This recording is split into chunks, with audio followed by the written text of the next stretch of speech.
Hello dear students, my name is Ankit Srivastava. तो हम लोग क्या कर रहे थे बेटा, सिंटैक्स ऑफ नाउन देख रहे थे। तो आज हम लोग नेक्स्ट रूल देखेंगे उसी में। ठीक है, क्या रूल है आज का समझ लेते हैं। The singular and the plural form of some nouns, यानी कुछ नाउन्स की सिंगुलर और प्लूरल फॉर्म सेम रहते हैं। कुछ नाउन्स के सिंगुलर फॉर्म प्लूरल फॉर्म बेटा सेम ही रहते हैं, यानी सिंगुलर में भी वही रहते हैं, प्लूरल में भी वही रहते हैं। They will take plural verb and plural adjective if used in plural sense. क्या कहना चाहते हैं आप? यानी कुछ नाउन्स ऐसे हैं जिनकी singular form plural form same रहती है। अगर वो सिंगुलर सेंस में यूज हो रहे होंगे तो उनके साथ सिंगुलर वर्ब आएगा, सिंगुलर वर्ब यूज की जाएगी और सिंगुलर एडजेक्टिव यूज किया जाएगा, सिंगुलर प्रोनाउन यूज किया जाएगा। और यदि वो प्लूरल सेंस में यूज हो रहा है तो उनके साथ प्लूरल वर्ब यूज होगी, प्लूरल एडजेक्टिव आएगा। ठीक है, तो ये कैसे जानेंगे कि सिंगुलर सेंस में यूज हो रहा है या प्लूरल सेंस में यूज हो रहा है? तो ये तो इन नाउन्स के बाद आने वाली वर्ब ही निर्धारित करेगी कि ये सिंगुलर सेंस में यूज हुए या प्लूरल सेंस में यूज हुए। क्लियर? अब आप लोगों के आसानी के लिए बहुत अच्छी फोटो बनाई है। क्या फोटो बनाया आपने? सीप। कौन कौन से नाउन है पहले ये समझ लें कि कुछ नाउन्स होते हैं जिनके singular form plural form same ही रहती है। वो नाउन कौन कौन से हैं? Sheep, deer, swine. इनमें एस या ईएस लगा करके प्लूरल नहीं बनता। मतलब क्या कहना चाहते हो? सीप्स नहीं होता, डियर्स नहीं होता, स्वाइन्स नहीं होता। यानी सीप, डियर, स्वाइन यही सिंगुलर है और यही प्लूरल है। और जब ये सिंगुलर सेंस में यूज होंगे तो इनके बाद सिंगुलर वर्ब यूज की जाएगी, प्लूरल सेंस में यूज होंगे तो इनके बाद प्लूरल वर्ब यूज की जाएगी। यानी इनके बाद आने वाली वर्ब ही निर्धारित कर देगी कि ये सिंगुलर सेंस में यूज हुए हैं या प्लूरल सेंस में यूज हुए हैं। तो वही तो हमने लिखा है, singular and plural forms of nouns are same. कुछ नाउन्स के सिंगुलर और प्लूरल फॉर्म क्या रहती है बेटा? सेम रहती है। ठीक, they will take plural verb, plural adjective if used in plural sense. यदि प्लूरल सेंस में यूज हुए तो प्लूरल वर्ब आएगा, प्लूरल एडजेक्टिव यूज किया जाएगा। सिंगुलर सेंस में यूज हुए singular verb, singular adjective use किया जाएगा। चलिए देखते हैं अब एग्जाम में किस तरह से सेंटेंसेस पूछ जाते हैं, किस तरह से क्वेश्चंस पूछ जाते हैं। हम बताएं आपको, चाहे कोई भी कंपटीशन लेवल हो, एनडीए है, सीडीएस है, बैंक है, एसएससी है, एयरफोर्स है, नेवी है, ठीक है, और एकेडमिक लेवल 12th स्टैंडर्ड के बोर्ड एग्जाम में भी इसी तरह से क्वेश्चन पूछे जाते हैं। ठीक है, तो चलिए हम कुछ क्वेश्चंस लिखे हैं किस तरह से पूछते हैं, उन्हें देख लेते हैं। जैसे लिखा है, सीप्स आर इकोनॉमिकली यूजफुल। पहली बात हमने बताया कि सीप्स नहीं होता है। क्या होता है बेटा? सीप होता है। और इनके बाद वर्ब प्लूरल आई, यानी प्लूरल सेंस में यूज हुए। एंड यहां पर सीप किस सेंस में यूज हुआ है? प्लूरल सेंस में यूज हुआ है। सीप आर इकोनॉमिकली यूजफुल। नेक्स्ट है, a sheep is grazing in the field. I hope ये सेंटेंस ऑलरेडी करेक्ट है।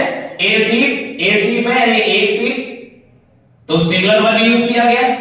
आई सा ए सीप इन द पार्क। ऑलरेडी पहले से ही सेंटेंस करेक्ट है। यहां पर क्या है? सीप है, आई सा ए सीप, मैंने एक सीप देखा। नेक्स्ट सेंटेंस है, there were many sheeps and deers in the forest. पहली बात हमने क्या बताया आपको? सीप्स नहीं होता है बेटा। क्या नहीं होता है? सीप्स नहीं होता और डियर्स नहीं होता। क्या होता है? सीप होता है, डियर होता है। क्लियर है? नेक्स्ट है, सीप्स लिव इन द फ्लॉक। यहां पर ध्यान से देखिए, फिर गलती हो गई। सीप लिव इन द फ्लॉक, यानी सीप्स नहीं होगा, क्या होगा बेटा? सीप्स होगा। क्या होगा? सॉरी, सीप्स नहीं होगा, क्या होगा? सीप होगा। नेक्स्ट है, मेन आर बेटर देन सीप्स और गोट्स। ठीक है, तो यहां पर सीप्स नहीं होगा, क्या होगा बेटा? सीप होगा। क्या होगा? सीप होगा, क्योंकि सीप्स नहीं होता है। सीप होता है, डियर होता है, स्वाइन होता है, इनमें एस या एस नहीं लगता। क्लियर? नेक्स्ट है, the swines were sleeping in the flock. यहां पर फिर देखिए मिस्टेक है, स्वाइन्स नहीं होगा, क्या होगा बेटा, स्वाइन होगा, क्या होगा, स्वाइन होगा। The swine were sleeping in the plot. अब देखिए इनके बाद वर, स्वाइन के बाद वर प्लूरल आई है, यानी स्वाइन का प्लूरल सेंस में यूज किया गया। क्लियर? नेक्स्ट है the deer was running in the forest. I hope ये सेंटेंस पहले से ही करेक्ट है। डियर के बाद सिंगुलर वर्ब आई है, सिंगुलर सेंस में यूज हुआ। डियर के बाद सिंगुलर वर्ब आई है, सिंगुलर सेंस में यूज हुआ। नेक्स्ट है the deer are sitting in the field. यहां पर जो डियर है इसके बाद हमारा प्लूरल आई, यानी कि डियर एक सेंस में यूज हुआ, प्लूरल सेंस में यूज हुआ। यानी हिरने जो है वो प्लाट में, फील्ड में क्या है, बैठी हुई है।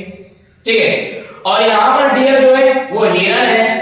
हिरन was running in the forest, यानी कि फॉरेस्ट में क्या कर रहा है, दौड़ रहा था। या सिंगुलर सेंस में यूज हुआ या प्लूरल सेंस में यूज हुआ, क्यों, क्योंकि इनके बाद आने वाली वर्ब ये निर्धारित कर देगी ये सिंगुलर सेंस में यूज हुए हैं या प्लूरल सेंस में यूज हुए। क्लियर? नेक्स्ट है there are 10 sheep on the road. बिल्कुल सही है, 10 sheep है, sheep नहीं होता, deers नहीं होता, swines नहीं होता, तो there are 10 sheep on the road। Clear? Next है there were 5 swines in the zoo।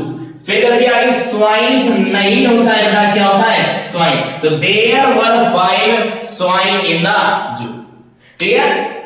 I hope मेरे हिसाब से चीजें समझ में आ गई होगी कि हम कहना क्या चाहते हैं। एक बार फिर से देख लेते हैं। रूल क्या कहता है, the singular and the plural form, singular form, plural form of some nouns, कुछ नाउन्स की सिंगुलर और प्लूरल फॉर्म जो रहती है सेम, एक ही रहती है। चाहे सिंगुलर हो में यूज हो, चाहे प्लूरल हो, उनका फॉर्म सिंगुलर में और प्लूरल में अलग अलग नहीं होता।